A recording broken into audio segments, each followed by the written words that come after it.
nosotros estuvimos, la semana pasada empezamos este laminario que son los preaustríacos, ¿ok? Y habíamos hablado un poco de los austríacos en general, ¿ok?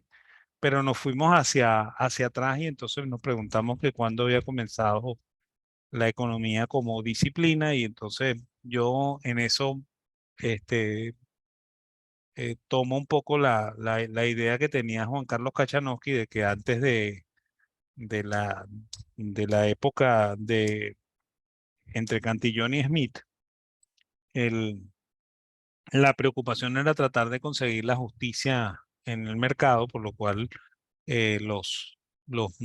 la economía se parecía mucho más al derecho, ¿ok? Desde el punto de vista de la justicia, ¿no? Después con el surgimiento de los tratados de economía política que comienzan con Cantillón y llegan al máximo esplendor, digamos, con, con Say, ¿ok? El, este, l- la economía no deja de estar pegada al derecho, ¿ok? Pero es más una disciplina de economía política, pues. O sea, más una disciplina de ver cómo se hacen las cosas para que ocurran ciertos efectos políticos, ¿no? Y bueno, la tercera etapa es cuando surge el marginalismo, que hacia donde vamos, ¿no?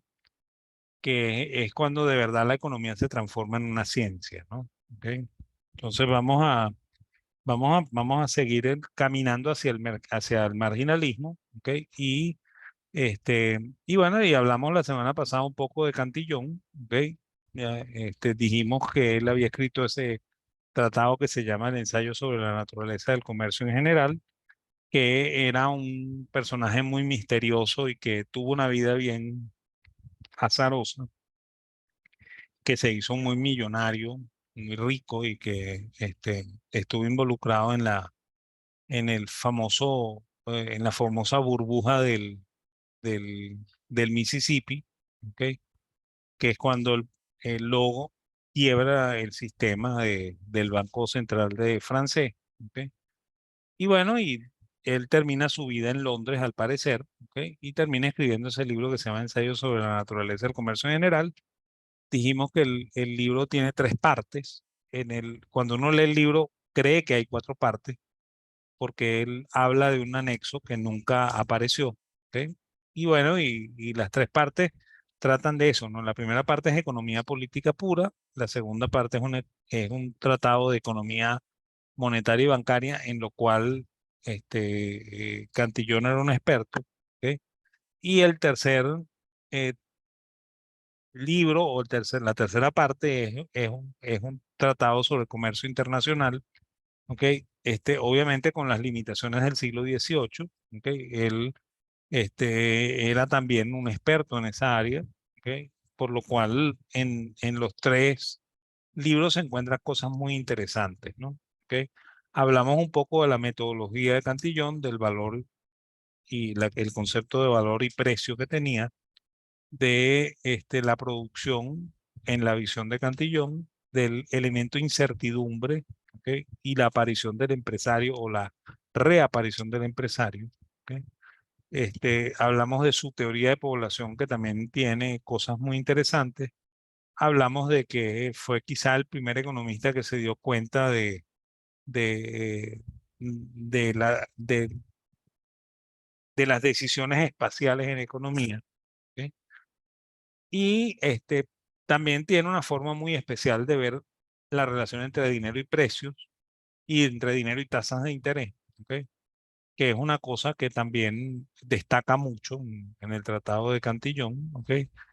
Y bueno, y es el primero que habla de las relaciones monetarias internacionales que después Hume va a tomar, ¿no? Ojo que Hume no llega al grado de sofisticación de nuestro amigo Say, pero de nuestro amigo Cantillón, pero hace también una cosa interesante que vamos a ver dentro de un momento, ¿no? Lo otro es la teoría de la imputación que aparece por primera vez, aunque él no la llama así, ¿ok? ni cree que es una teoría, sino que sencillamente expone un caso y en ese caso está la teoría de la imputación que usamos los austríacos, que la vamos a ver con detalle cuando lleguemos al mundo austríaco. Ok, hablamos un poco de los liberales franceses, que era como de verdad se llamaban los fisiócratas. ¿Ok? El término fisiócrata lo añadimos luego los que sucedimos a Kennedy y su gente. ¿Ok? Y bueno, y hablamos un poco de Kennedy, de que era un médico y que tenía un grupo y ese grupo estaba formado por estos cuatro y otros más, ¿ok? Pero estos son los cuatro más importantes: Mercier de la Rivière, Nicolas Baudot, Latrosné, ¿ok? Y Pierre Samuel Dupont de Nemours, ¿ok? Quizás son los más importantes, ¿ok? Dijimos que la fisiocracia este, era creyente de la libertad, pero una libertad muy extraña, ¿no? ¿Ok?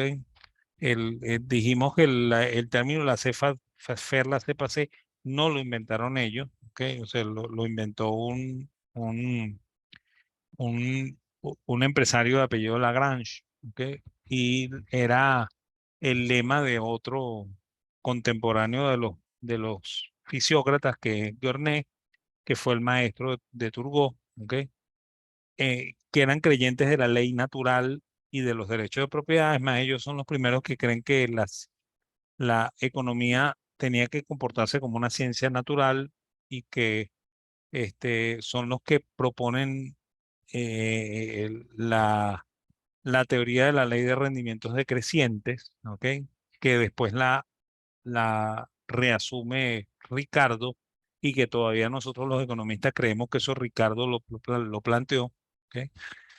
Que una de las cosas muy interesantes de ello es la famosa Tableau économique, que es un trabajo de Cantillon, perdón, de Kennedy, en el cual Kennedy divide la sociedad en tres clases sociales: una sociedad, una clase social productiva que estaba asociada a la tierra, una clase improductiva que eran los dueños de la tierra, que alquilaban esa tierra y por eso eran improductivos, ¿ok?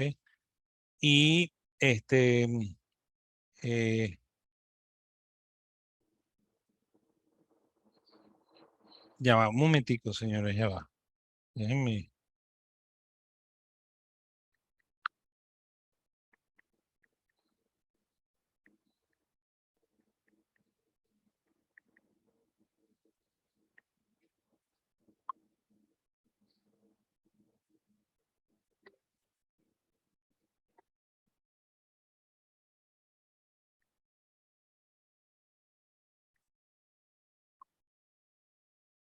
Ok,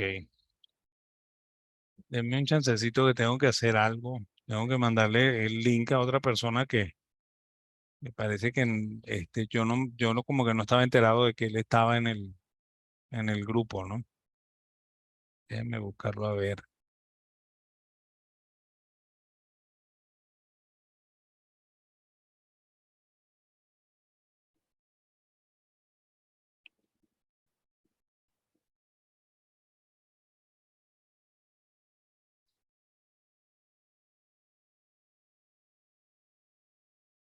Ok, bueno, vamos entonces a tratar de seguir con esto, ¿no? Bueno, habíamos comentado que Kene plantea este trabajo de la tabla económica y divide las clases sociales en tres: el agricultor, que para él es el personaje que es productivo, ¿ok? Y dijimos también que el concepto agricultura es un poquito más amplio, ¿no? O sea, incluso el fisiócrata cree que cuando la tierra es explotada porque se sacan de él minerales, entonces también es productivo, ¿ok? De hecho, el concepto de que sea productiva la tierra es porque produce, según él, producto neto. Él dice que el único factor de producción que produce producto neto es la tierra, ¿ok? Y el producto neto se define por los escolásticos como la diferencia entre el costo y el precio, ¿no? O sea, si yo logro vender una cosa a un precio mucho más alto que su costo, ahí hay un producto neto, ¿no? Ese era el concepto del oficiócrata. Y ellos creen que el dueño de la tierra es improductivo, ¿ok? Por eso es que ellos llegan a promover que el único que tenía que pagar impuestos era el dueño de la tierra, que no tenía que cobrarle impuestos al agricultor, porque así limitarían la capacidad de crear eh, producto neto, y tampoco le podrían cobrar impuestos a los comerciantes y los artesanos porque producen tan poco que el producto neto es ínfimo. Entonces, técnicamente los estarían condenando a la miseria, ¿no? Según Kenneth. ¿Ok? Por eso es que ellos proponen el que se debe impuestar solamente a la clase improductiva, ¿no? Fíjense que dividen en tres clases sociales, muy parecido también a Ricardo. ¿Ok? Habla de un flujo circular de la renta ampliado. ¿Ok? Para los fisiócratas, el dinero era como la sangre en el cuerpo humano. ¿Ok? Y por ahí ellos dicen que el ahorro es peligroso, ¿no? O sea, que lo interesante en la economía o lo bueno en la economía es que las personas consuman mucho. ¿Ok? Y lo perverso sería que ahorraran. ¿Ok? Esa es la filosofía detrás de la fisiocracia, ¿no? Y bueno, yo creo que comenté que el término fisiocracia se originó porque este señor Dupont de Nemours escribió un artículo que se llamaba La fisiocracia. ¿Ok? Es más, no, sus contemporáneos no lo llamaron nunca fisiócrata, eso apareció después de Smith. Smith los llamaba los liberales franceses, ¿no? Y los economistas franceses lo llamaba Smith. ¿Ok? Que es contemporáneo de ellos, ¿no? El término fisiócrata apareció después, ¿no? ¿Ok? Y está muy asociado a ese artículo que escribió en algún momento Dupont de Nemours, según el cual Dupont de Nemours propone que el rey debería derogar todos los impuestos, todas las leyes, y emitir nuevas leyes que estuvieran en consonancia con las ciencias naturales y con las leyes naturales. ¿Ok? Para que el reino fuese justo, ¿no? ¿Ok? Y por eso es que les llaman fisiócratas, pues, porque ellos proponen un gobierno de la naturaleza, ¿no? Ese es lo que significa fisiócrata, pues, ¿ok? Que significa los proponentes del gobierno de la naturaleza, ¿no? ¿Ok? Ahora, este, eh, eh, ellos eran monarquistas, o sea, ellos su propuesta es por tratar de salvar la monarquía francesa. ¿Ok? Y al final, ellos no lo consiguen, ¿no? Al final, la monarquía francesa sucumbe ¿cómo se llama? En la Revolución Francesa. ¿Ok? Y bueno, y Francia entra en una vorágine medio extraña en la cual sale de la monarquía, vuelve a entrar en la monarquía, pasa al imperio, vuelve a la república, vuelve al imperio. Es un verdadero desastre político, ¿no? ¿Ok? Entonces, bueno, esa es más o menos la propuesta del oficiócrata. En esa época había un personaje que se llama Anne Robert Jacques Turgot, que siempre lo confunden con fisiócrata. ¿Ok? Que era un individuo también profundamente interesante, que fue discípulo de Gorné. ¿Ok? De hecho, él trabajó con Gorné entre 1743 y 1756. ¿Ok? Y después se convierte en intendante de Limoges. ¿Ok? O sea, administrador general de esa región que se llama Limoges. ¿Ok? Y luego fue inspector general, o sea, ministro de Hacienda. ¿Ok? Entre el año de 1774 y 1776, ¿no? Por 2 años, ¿no? Y yo eso sí creo que no lo comenté, ¿no? Él fue el que suspendió el, el control de precios sobre el trigo. ¿Ok? Y quitó una serie de impuestos en esos 6 edictos o 6 decretos del año 76. ¿Ok? Y bueno, eso promocionó mucho el crecimiento en Francia. En Francia se estaban saliendo del proceso inflacionario y recesivo en el cual estaban metidos y al cual al final fue lo que los llevó a la recesión. ¿Ok? Y bueno, en el mismo año del 76, cuando después de que él había impuesto estos 6 edictos, él se proponía establecer el impuesto único, ¿ok? Que era una de las ideas del oficiócrata, por eso que siempre también se le asocia con la fisiocracia, ¿ok? Además de que él se reunía mucho con los fisiócratas, aunque no era parte del equipo, ¿ok? Este, y bueno, y cuando en 1776 el rey de Francia decide apoyar a los norteamericanos en su proceso de independencia, entonces él se opone abiertamente diciendo que eso va a arruinar a Francia, ¿ok? Y el rey, un poco obedeciendo a su esposa que tenía problemas muy serios con Turgot, le pidió a Turgot que renunciara, Turgot renuncia, ¿ok? Y bueno, y también eso marca el fin de Turgot como economista, ¿no? Porque Turgot había escrito varios documentos de economía, varios trabajos de economía, antes de ser intendente de Francia, pero después cuando le solicitan que renuncie, él se dedica a la literatura, ¿ok? Y se olvida por completo del, ¿cómo se llama? De la economía, pero bueno, después de eso, muy prontamente muere, ¿no? Porque si se fijan en la fecha, él murió en el año 81, o sea que murió 5 años después de que lo sacan del Ministerio de Finanzas, ¿no? ¿Ok? Hay una cosa interesante en Turgot, ¿no? Que es el libro ese, Reflexiones sobre el origen y distribución de la riqueza. ¿Ok? Yo había comentado que escribe muchos artículos y ensayos breves. Hay un trabajo que se llama El elogio de Gorné, que es el trabajo que él escribe cuando muere su maestro. ¿Ok? Y sus temas fundamentales son el valor, el cambio, el precio, ¿ok? La teoría de la producción, que él no compartía la idea del oficiócrata, ¿ok? Porque él cree que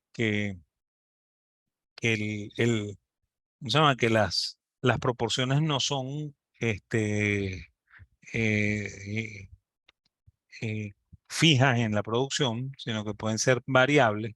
¿Ok? Y él también cree que probablemente se genera trabajo en otros sectores que no sea la tierra, ¿no? ¿Ok? En otros factores que no sea la tierra. ¿Ok? Por lo cual, él expone una teoría del capital nueva, ¿ok? Una teoría de la empresa y una teoría del interés que son bastante nuevas. ¿Ok? Y su teoría del dinero y su teoría del interés se parece mucho a la teoría de Cantillon. ¿Ok? O sea que él también se puede considerar discípulo de Cantillón, ¿no? ¿Ok?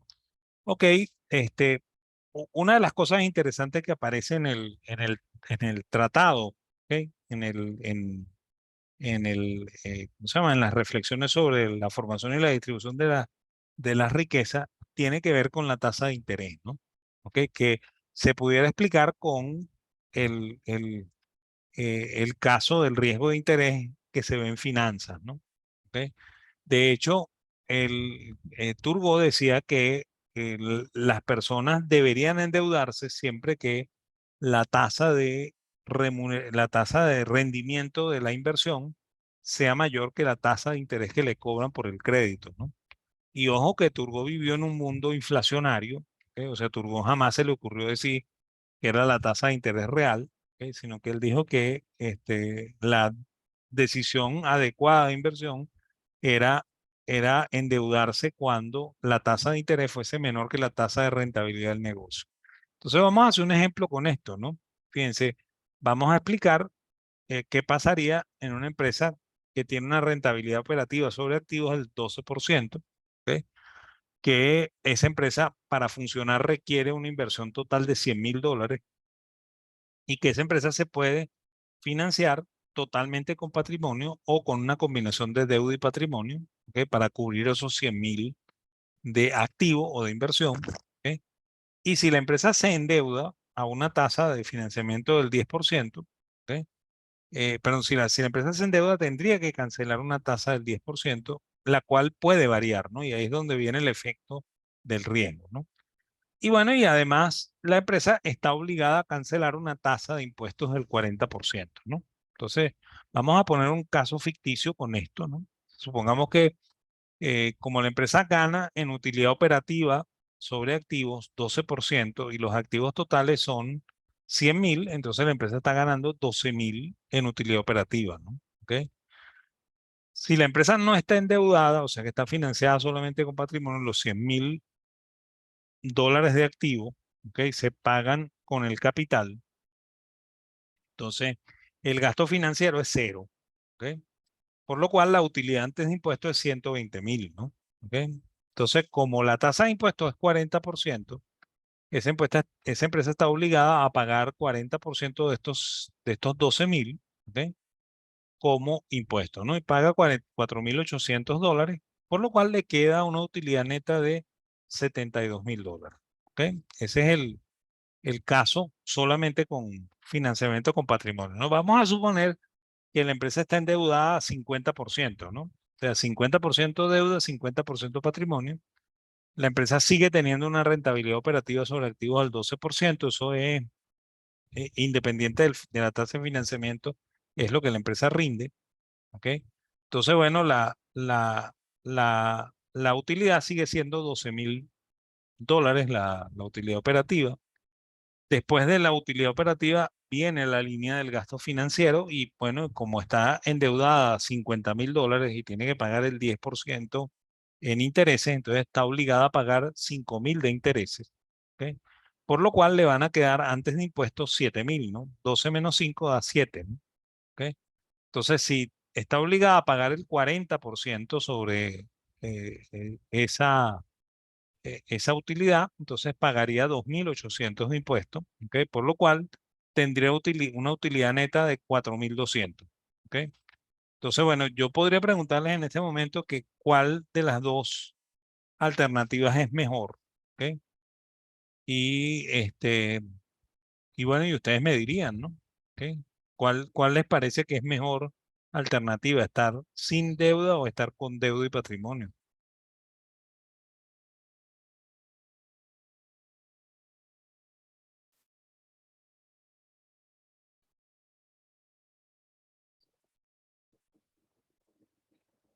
¿Nadie opina?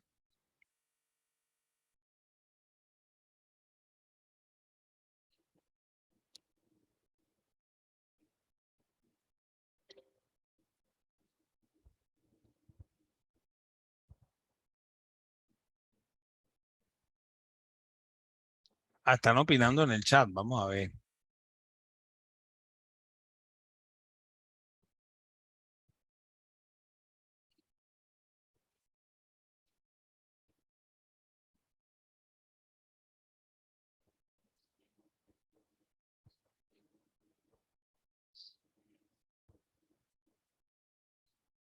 Ok,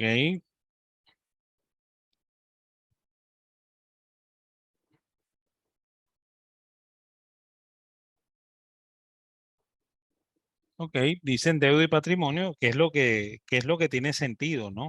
Ok.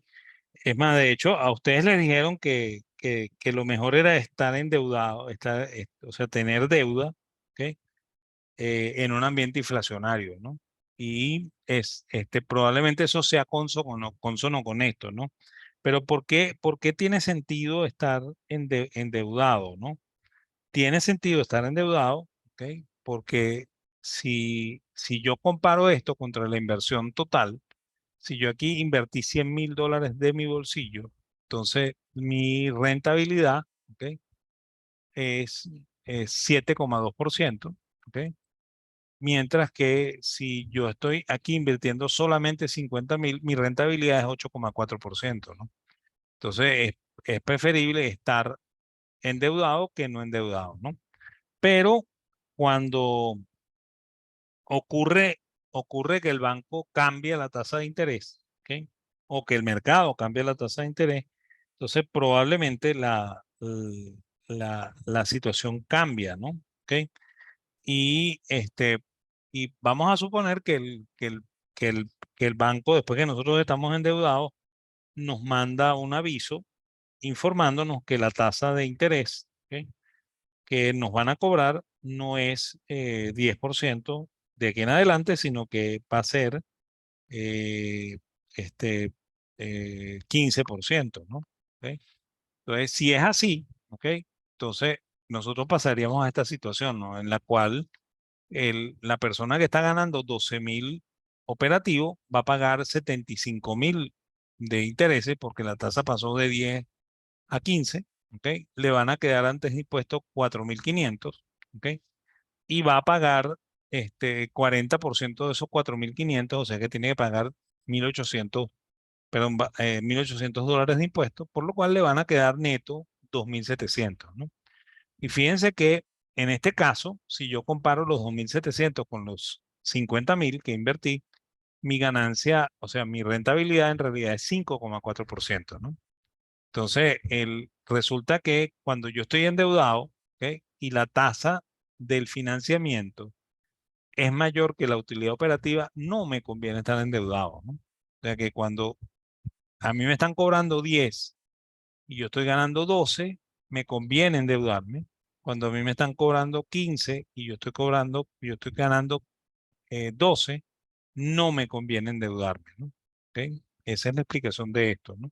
Y eso es lo que dice Turgot en el Tratado del Origen y la Formación de la Riqueza, ¿ok? Que es perfectamente brillante, ¿no? O sea, el hombre está claro que no es con las tasas de interés real que se toman las decisiones óptimas, ¿ok? Sino que es con tasas de interés relativas, ¿ok? Que no dejan de ser reales, pero son relativas, ¿no? No es reales con respecto a la inflación, sino son relativas. ¿Ok? Ok, este, Turgot muere muy pronto, ¿no? Y en Escocia había una escuela de pensamiento que se les conoce con el nombre de el iluminismo escocés, ¿no? Y quizá el primer representante de eso es un señor que se llama Gerson Carmichael, ¿ok? Que vivió entre 1672 y 1729. ¿Ok? El segundo de la fila es un señor que se llama Francis Hutcheson, ¿ok? Que fue maestro de Hume y de Smith, ¿ok? Y que vivió entre 1694 y 1746. Está Hume, ¿ok? Que es el famoso filósofo escocés. Está Adam Smith. Ahí falta un personaje más que es Adam Ferguson, pero yo no lo puse, ¿ok? Que serían los que completarían el iluminismo escocés como propuesta, ¿no? Y bueno, Smith también escribe, perdón, Hume también escribe de economía. Hume escribió 6 ensayos de economía que son trabajos muy interesantes, ¿ok? Uno de ellos es en el cual aparece la teoría cuantitativa del dinero, ¿ok? Que no es la primera vez tampoco que aparece en economía, pero es la primera vez que, o sea, es el primer filósofo escocés que se mete en ese libro de la teoría cuantitativa, ¿no?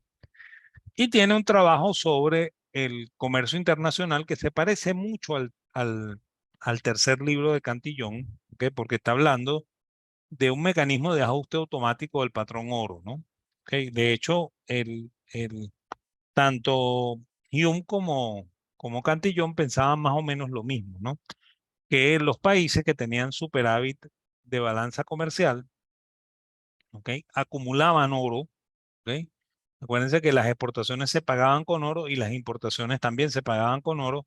Si a usted le entra más oro que el que le sale, usted tiene más oro en sus saldos monetarios, ¿ok? Y como el oro es dinero, entonces el oro provoca el crecimiento de la masa monetaria, ¿ok? Y bueno, y como en el artículo anterior, yo me estaba diciendo que mientras más dinero, más precios, ¿ok? Entonces, cuando el, l- la economía se ve afectada por un mayor volumen de dinero, eso genera incrementos de los precios, ¿no? Y entonces eso hace que la relación de intercambios de ese país se perjudique, ¿ok? Y obviamente el país pasa de una situación de superávit de balanza comercial a una situación de déficit de balanza comercial, ¿ok? El déficit de balanza comercial redunda en una salida de oro, ¿ok? Y una reducción de la masa monetaria, por lo cual los precios se caen, ¿ok? Y cuando se caen, la economía recupera su relación de intercambio y pasa a tener otra vez una situación de superávit de balanza comercial, ¿no? Entonces, así Hume nos explicaba que las fuerzas de mercado solas ajustaban la economía, ¿ok? Y que no hacía falta hacer nada, ¿ok? Ojo que eh, él también, también creía en la mano invisible de la economía. Eso es un tema común de toda la escuela iluminista escocesa, pero esto no es la mano invisible, ¿ok? La mano invisible no es el equilibrio del mercado, ¿ok? La mano invisible es otra cosa, ¿ok? Que ya vamos a tocar cuando hablemos de Smith, ¿ok? Es más, Hume no, en estos ensayos de economía no nombra la mano invisible, ¿ok? Pero como comento, la mano invisible es un tema común en toda la escuela de, del iluminismo escocés, ¿no? ¿Ok? Pero bueno, este trabajo es muy interesante, ¿ok? Y Hume, por supuesto, era partidario de la neutralidad del dinero en el largo plazo, ¿no? Eso creía Hume, ¿no? Ok, Adam Smith, ok, nace en 1723, nace en 1700, muere en 1790, es quizá el personaje más conocido de la escuela iluminista. Sin embargo, quizá el más brillante es Hume, ¿no? ¿Ok? Y el libro más importante de Smith es la teoría de los sentimientos morales, ¿ok? Del año de 1752. Ese es el libro más importante de Smith, ¿ok? Y de hecho ese libro es el que provoca que el primer ministro de Inglaterra, ¿ok? eh, le encomiende a su hijastro como tutor, ¿ok? Y bueno, él va a ser tutor de este muchacho de William Scott, si mal no recuerdo el nombre, que es el conde de Buccleuch, ¿ok? Y por él, Smith va a viajar por Europa y en ese viaje por Europa se va a reencontrar con su amigo Hume, ¿ok? Y va a conocer a Quesnay, ¿ok? Y va a conocer a Turgot, ¿ok? Y va a estar en contacto con lo que está ebulliendo en Francia, ¿ok? Y bueno, cuando él regresa a Escocia, ¿ok? El primer ministro británico, ¿ok? Muy contento con el trabajo que él hizo de tutorar al hijo, ¿ok? Entonces él le otorga una pensión de por vida, ¿ok? Y eso es lo que permite que Smith se siente a trabajar y escribir El origen y la causa de la riqueza de las naciones, ¿no? ¿Ok? Que sale publicado en el 76, ¿no? ¿Ok? Es más, la teoría de los sentimientos morales tuvo 6 ediciones distintas en vida de Smith, ¿ok? La riqueza de las naciones solamente tuvo una sola edición que se hizo en 1776, ¿ok? Después hubo reimpresiones de la misma edición, ¿ok? En el caso de la teoría de los sentimientos morales, Smith estuvo puliendo el trabajo casi hasta el final de la vida, porque hay 2 ediciones después de La riqueza en las naciones de la teoría de los sentimientos morales. Sin embargo, la publicación, o sea, la riqueza de las naciones nunca fue tocada otra vez por Smith, ¿ok? Este, hay hay más de un tercer libro, ¿no? Pero hay un tercer libro que es póstumo, que se llama Las lecciones de jurisprudencia, ¿ok? Que se publica en el año de 1792, ¿ok? Pero este video se va a detener en menos de un minuto. Entonces yo lo voy a parar aquí y sigo aquí con otro video y les mando el link por el grupo en un momento.